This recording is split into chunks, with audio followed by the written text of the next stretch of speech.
Hello, good morning, this is Ayush. You are watching and listening আয়ুষের পাঁচমেশালি। সুপ্রভাত, শুভ সকাল বন্ধুরা, তোমরা দেখছো এবং শুনছো আয়ুষের পাঁচমেশালি। আজকে যে জিনিসটার ব্লগ করব, অনেক দিন থেকেই ভাবছি করব, প্রায় 2-3 দিন হয়ে গেল করে উঠতে পারছিলাম না। ভাবলাম যে না, আজকে রবিবার, আজকে আমিও এই মুহূর্তে একটু ফ্রি হয়েছি।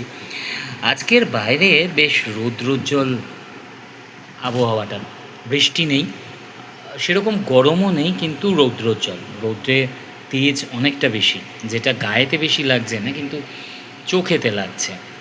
যাই হোক, এরকম থাকাই ভালো। বৃষ্টি বৃষ্টি তো হচ্ছে, বৃষ্টিটা হওয়াও দরকার। যে জিনিসটার ব্লগ, সেই জিনিসটা হচ্ছে এইটা।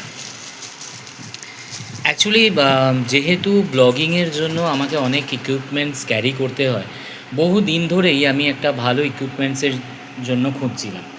বহু জায়গায় ট্রাই করলাম, সেটা নিজে ফিজিক্যালি গিয়ে, অনলাইনেতে প্রচুর জায়গায় অর্ডারও করলাম। অর্ডার করে সেই জিনিস এলো আমার কাছে, কিন্তু যেরকম দেখলাম সেরকমভাবে যখন অর্ডার দিলাম, যখন জিনিসটা আমার কাছে এসে পৌঁছলো, অ্যাকচুয়ালি যেরকম আমি চাইছিলাম সেই জিনিসটা সেরকম পাচ্ছিলাম না। তো অগত্যা সেগুলোকে ফেরত দিতে হচ্ছিল। প্রায় 6-7 জায়গায় এরকম করার পর, নেওয়ার পর, ফেরত দেওয়ার পর, তারপরে চিন্তা করলাম না, আর এখন নেব না, যতক্ষণ না হাতের সামনে সেরকম কোনো ভালো জিনিস পাই বা কোথাও ব্লগিং করতে গিয়ে যদি দেখতে পাই। কিন্তু যারা ব্লগিং করো, বা যারা ব্লগিং ছাড়াও যারা নর্মালি ইউটিউবার যারা আছো, মানে ব্লগিং ইউটিউবার সব তো একই ব্যাপার, যারা ইনফ্লুয়েন্সার, সোশ্যাল মিডিয়া ইনফ্লুয়েন্সার, তাদের কতগুলো ইকুইপমেন্টস আছে যেগুলো একদম ক্যারি করতেই হয়। যেমন দুটো মোবাইল, সেলফি স্টিক, রিসিভার্স, এগুলো ক্যারি করতে হয়, যেগুলো পকেটেতে ক্যারি করা খুব খুব অসম্ভব ব্যাপার, খুব মুশকিল একটা জিনিস। সেগুলোকে শুধু ক্যারি করা নয়, সেগুলোকে মেনটেন করাও ঠিকঠাক জায়গায়। অনেক জিনিস পড়ে যায় পকেট থেকে বার করার সময়, খুব আনকমফোর্টেবল ফিল হয় যখন ব্লগিং করতে আমরা যাই। তো যারা করো তারা বুঝতে পারবে। তো তাদের জন্যই না, সেই জিনিসটার জন্য আমি সেই জিনিসটা থেকে নিস্তার পেতে চাইছিলাম। তো অগত্যা নিস্তার পাচ্ছিলাম না কোনো। সব প্রত্যেকটা জায়গায় একই জিনিস, একই রকমের জিনিস আসছে, যেগুলো আমার পছন্দ হচ্ছিল না। দেখে যেরকম অর্ডার করছিলাম সেরকম পছন্দ হচ্ছিল না, তারপর সেগুলোকে আবার ব্যাক করাচ্ছিলাম, আবার সেই সমস্ত টাকা ফেরত দেওয়ার যা প্রসেস, সেগুলোর জন্য ওয়েট করতে হচ্ছিল 1 দিন 2 দিন।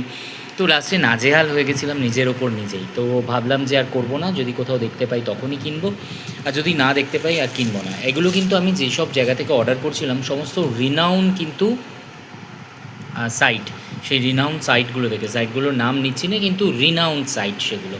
তো পাচ্ছিলাম না, কারণ তাদের কাছে তারা ঠকাচ্ছিল এটা নয়, তারা যেটা জিনিসটা পাঠাচ্ছিল আমি ছবিতে দেখে বুঝতে পারছিলাম না। যখন আমার সামনে আসছে, তখন যখন বুঝতে পারছি যে না, এটা আমার জন্য প্রযোজ্য নয়, এই জিনিসটা আমার জন্য ঠিকঠাক নয়, তখন সেগুলোকে অগত্যা ফেরত দিতেই হচ্ছিল।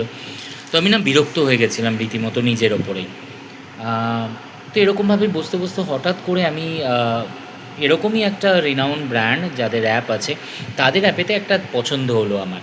তো ভাবলাম চলো এটা লাস্ট বারের মতো একটু অর্ডার করি, দেখি কী হয়। আবার 3 দিন ওয়েট করলাম। আর এই যে জিনিসগুলো, এই যে অর্ডার করা, নেওয়া, তার পয়সা ফেরত নেওয়া, আবার অর্ডার করা, এটাও অনেক দিন ধরে এগুলো চলছিল। তাই জন্যই আরও বিরক্ত হয়ে গেছিলাম, কারণ আজকে অর্ডার দিলে কালকেই তো দিয়ে যায় না। এবারে কিছু কিছু জায়গার আমি প্রাইম কাস্টমার, সেখানে পাই, কিন্তু সব জায়গায় তো আর পাওয়া যায় না প্রাইম কাস্টমার হিসেবে। তো এটার জন্য ওয়েট করলাম, যা যাই হোক 3-4 দিনের মধ্যেই পেয়ে গেছিলাম। আমি সেই জিনিসটা একবার দেখাই, যেটা আসার পরেই আমি যেরকম দেখেছিলাম অ্যাজ ইট ইজ সেরকমই পেয়েছি, আর তার থেকে বেশি ভালো লেগেছে সামনে দেখতে। তো আমার খুব পছন্দ হয়েছে জিনিসটা। তো পছন্দ হওয়ার পর আমার মনটা খুব খুশি যে এত জায়গায় খোঁজার পর লাস্টে জিনিসটা পেলাম, তাও আবার সাডেনলি, যখন আমি মন থেকে আশা ছেড়েই দিয়েছিলাম যে আমি পাবো না, সেই সময় জিনিসটা পেলাম। আমি বললাম চলো তাহলে দেখি একবার। যখন হাতে এসে পৌঁছেছে, তখন দেখলাম যেরকম আশা করেছিলাম সেই আশার কিন্তু একদম মানে বিপরীত মানলাম, আশার থেকে অনেক ভালো জিনিস আমি পেয়েছি। এটাই হচ্ছে সেই সিলিং ব্যাগ। আমি দেখাই কত সুন্দর সিলিং ব্যাগটা পেয়েছি, বেশ মোটা, যেটা থাকবে, যেটা ঝুলবে, সেটা আমি দেখাই। দেখো বেশ মোটা। হ্যাঁ, অবভিয়াসলি এটা পুরো পিওর লেদার নয়, পিইউ লেদারেরই, কারণ দামটা সেরকম খুব একটা বেশি নয়। লেদারের হলে যেরকম কয়েক হাজার টাকা, মানে 5-6 হাজার টাকা হয়তো দাম পড়তো, সেরকম নয়, অনেকটাই রিজনেবল প্রাইস। প্রাইস জানতে হলে কমেন্ট করো, কমেন্টে বলে দেবো। আর খুব সুন্দর। এই যে এটা দেখো যেটা দিয়েছে এর সাথে, আমি দুটো কালার ছিল, একটা ব্ল্যাক আর একটা হচ্ছে এই ট্যান ব্রাউন, কেউ কেউ বলতে পারো, আমি এটাকে ট্যানই বললাম। তো আমার এইটা খুব সুন্দর লেগেছে, আর এত সুন্দর দেখতে, ওপরটাই এত সুন্দর। আমি যেরকম চাইছিলাম যে আমার লেন্থ এতটা হবে বা আমার এখানে চওড়াটা এতটা হবে, যাতে আমার সমস্ত কিছু দূরে যায়, একটুখানি চেন বেশি থাকবে। তো আমার দারুণ লেগেছে, তো দারুণ লেগেছে বলেই ব্যাস এটাতে আমার পছন্দ হয়েছে। ব্যাস আমি তোমাকে দেখাই একবার জিনিসটা। আমার সবথেকে বেশি পছন্দ হচ্ছে এইটা, যেটাতে ঝোলানো থাকবে সেই হ্যান্ডেলটা একবার দেখাই। অ্যাজ ইউজুয়াল এটাকে বড় ছোট করা যায়, বড় ছোট করার জন্য এখানেও দেয়া রয়েছে। এটা দেখো, যেটা এটাই তো মেন যেটা ক্যারি করবে, এইটা। আর জিনিসটা এত ভালো, টাচ করলে পরে বুঝতে এত মোলায়েম জিনিসটা। আর আমি লুকসটা একবার দেখাই, শুধু সামনেটা এখানটা পেলে লুকসটা দেখো। আমি ঠিক এরকমই চাইছিলাম যে অনেক কটা চেন এখানেতে দেখো, এই একটা খাপ রয়েছে, এই একটা খাপ, এখানেতে অনেক কিছু রাখা যাবে, বেশ বড় এটা। এখানে আরেকটা জায়গা রয়েছে, এটাও বেশ অনেকটা গভীর, হ্যাঁ, মানে আমার পুরো হাত ঢুকে গিয়েও একটা মানে দুটো হাত ঢুকে যাবে এরকম জায়গা। আর এটা হচ্ছে বিশাল বড় একটা খাপ, যেটা হচ্ছে মেন যে ওপরের চেনটা, এটা একটা কভার, ওপরের কভার, মেন কভারটা। দাঁড়াও, আমি এক হাতে যেহেতু মোবাইল ধরে রয়েছি করতে পারছি না, আমি তাও চেষ্টা করছি তোমাদের দেখাবো। এর ভেতরটা খুব বড়, খুব বড়, এটাই হচ্ছে মেন পার্ট। ভেতরটা আর এটা না ওয়াটার রেজিস্ট্যান্ট, এটা অনেকটা বড়, অনেক কিছু ঢুকে যাবে, মানে ট্যাবলেটও ঢুকে যাবে এটার মধ্যে। 10 ইঞ্চির যে ট্যাবলেট আছে, আমারও সেই ট্যাবলেট আছে, সেই ট্যাবলেটও ক্যারি করতে পারবে। যদি কেউ নাও, ট্যাবলেট ক্যারি করতে পারবে। এখানের মধ্যে মোবাইল ঢুকে যাবে, 2-3টে মোবাইল ঢুকে যাবে, এর মধ্যে চার্জার ঢুকে যাবে, রিসিভার, যা যা নেওয়ার। আরেকটা জিনিস দেখা, যেটা আমার খুব ভালো লেগেছে, অনেকেই হেডফোন এখান দিয়ে হেডফোন বার করে নিতে পারবে, যারা কর্ডলেস না, উইথ কর্ড যারা যে গুলো হেডফোনগুলো ইউজ করে, যেগুলো আমারও খুব ভালো লাগে। এখানে মোবাইলের ভেতর ঢুকে এখান থেকে বার করা যাবে।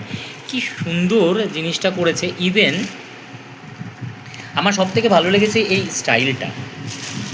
যারা যারা খুঁজছো এরকম সিলিং ব্যাগ, ছেলেরা বা মেয়েরাও এটা নিতে পারে, যারা যারা খুঁজছো, এত সুন্দর, এত কমফোর্টেবল, আর হাত দিয়ে এত নরম, খুব অসাধারণ। মানে আমি যেরকম খুঁজছিলাম তার একদম ওপরে গিয়ে জিনিসটা পেলাম। তাই জন্য ভাবলাম তোমাদের সাথে ব্লগ করি, কারণ এরকম সিলিং ব্যাগ অনেকেই খোঁজো। আর এখন প্রচুর ছেলেমেয়েরা আছে যারা আমার মতো এরকম ব্লগিং করছে, যারা সোশ্যাল মিডিয়া ইনফ্লুয়েন্সার, তাদের জন্য একদম দরকার এটা। আর ওয়াটার রেজিস্ট্যান্ট, তো জলের কোনো নেই, কারণ এর মধ্যে আমাদের গ্যাজেট থাকবে, তো আমাদের সেইটা ধ্যান দেওয়াটা খুব দরকার। তারপরে মেন হচ্ছে সেলফি স্টিক, আমাদের কাজ হলো, কাজ ওই ঢুকিয়ে নিই। যদি এরকম একটা সিলিং ব্যাগ না থাকে, বড় ব্যাগ নিয়ে অনেক সময় যেতে আসতে বাসাতে খুব অসুবিধা হয়। এরকম জায়গায় আমাদের কভারেজ করতে যেতে হয়, যেই সময়টা কিন্তু অফিস টাইম, সেই সময় কিন্তু বাসে ওঠা মানে দুঃসাধ্য ব্যাপার হয়ে ওঠে আমাদের জন্য। তো এইরকম সিলিং ব্যাগ থাকলে খুব হালকার মধ্যে, খুব স্লিকের মধ্যে, দেখতেও ডিজাইন, যে কোনো জামা কাপড়ের সঙ্গে, সেটা যদি অফিসিয়াল কোনো মিটিংও কভারেজ করতে যাও, যদি কোনো সেটা যদি পলিটিক্যাল মিটিংও হয় বা যেখানেই হোক, কোনো বড় বড় মিটিং হোক বা যে কোনো ভালো জিনিস যদি কভারেজ করতে হয়, তার সঙ্গে একদম মানানসই যে কোনো আউটফিটের সঙ্গে এটা যাবে, টি শার্ট থেকে আরম্ভ করে, শার্ট থেকে আরম্ভ করে। আর এত সুন্দর ট্যান কালার, মানে এখানে তো আরও হালকা দেখাচ্ছে, যখন হাতে নেবে তখন ওপর থেকে দিলে এর মেন কালারটা বোঝা যাচ্ছে।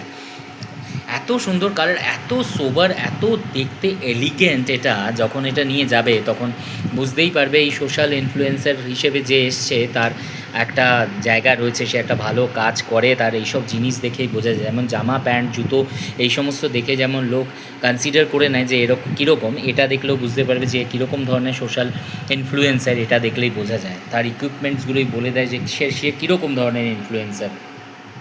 তো এর মধ্যে মেন হচ্ছে আমার বৃষ্টি থেকে গার্ড করতে হয় আমাদেরকে, কারণ ইকুইপমেন্টসগুলো যেহেতু সমস্ত ভেতরে থাকা সমস্ত ইলেকট্রিক্যাল গ্যাজেট, তো সেগুলোকে বাঁচাতে হয় বৃষ্টি থেকে, সেখান থেকে তোমরা রেহাই। আর 3টে বড় বড় যে পার্ট রয়েছে, এই 3টে বড় বড় পার্ট একদম আমাদের জন্য উপকারী, মানে সবার জন্য। এবার যারা ইনফ্লুয়েন্সার নয় তাদের জন্য, অফিসের টুকটাক জিনিস নিয়ে যেতে হয়, যাদের ল্যাপটপ ক্যারি করতে হয়, ল্যাপটপ নিতে পারবে না সরি, যাদের পাম্পটপ নিতে হয়, বা 10 ইঞ্চি ট্যাবলেট, 12 ইঞ্চি ট্যাবলেট নিয়ে যারা যাও তাদের জন্য একদম বেস্ট।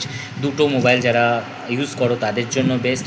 তারপরে পার্স থেকে আরম্ভ করে, চাবি থেকে আরম্ভ করে, ঘরের বাকি সমস্ত কিছু এর ভেতর ঢুকে যাবে। ক্রেডিট কার্ডের যে হোল্ডার থাকে সেগুলোও যদি কেউ নিয়ে যেতে চাও সঙ্গে করে, যারা ক্যারি করো মোটামুটি পকেটে 10খানা পার্স ক্যারি করতে হবে না, এর মধ্যেও পয়সা তুমি নিয়ে যেতে পারবে। আর খুব সেফ থাকবে, যেহেতু তোমার বুকের সামনে থাকবে। পেছনে থাকলে তো একটা অসুবিধা আছে, বাসে উঠলে কেউ পিক পকেট হয়ে যেতে পারে, বা এই ব্যাগ কেটে তোমার নিয়ে নিতে পারে। এটা যদি সামনে থাকে সেটা কিন্তু হবে না, তোমার বুকের সামনে থাকলে তুমি বুঝতেই পারবে যে কে টাচ করছে কে টাচ করছে না। তো একদম এলিগেন্ট দারুণ জিনিস, যারা সিলিং ব্যাগ কিনতে চাও তারা এটা একদম নিশ্চিন্ত হয়ে কিনতে পারো। এটা একটা পুরো ব্ল্যাক আছে আর একটা হচ্ছে ট্যান রয়েছে, দুটো কালার। কোথা থেকে নিয়েছি বা কী প্রাইস রয়েছে সেটা যদি জানতে হয় অবশ্যই কমেন্ট করো, আর বলো যে হ্যাঁ আমার এটা পছন্দ হয়েছে বা তোমরা কিনতে চাও, তাহলে অবশ্যই তোমাদেরকে আমি সাইটের নাম আর কি প্রাইস নিয়েছে সেটা বলে দেবো। কেমন লাগলো ব্লগটা অবশ্যই জানিও, আর ভালো থেকো। আজকে তো সানডে, সবাই ছুটি মানাচ্ছ, মনে হচ্ছে সবাই ঘুমিয়ে রয়েছো বা ঘরে পরিবারের সঙ্গে সময় কাটাচ্ছ। একদম কোয়ালিটি সময় কাটাও পরিবারের সঙ্গে, আর ভালো ভালো আজকে খাওয়া দাওয়া করো, একদম আরামে থাকো। আজকে কোনো ট্রেস নিও না, কারণ কালকে থেকে আবার ট্রেস আরম্ভ হবে, যারা চাকরি করো যারা ব্যবসা করো সবার জন্য। তো আজকের দিনটা একটু খুশি খুশি একটু আরাম করে কাটাও। ভালো থেকো, টাটা।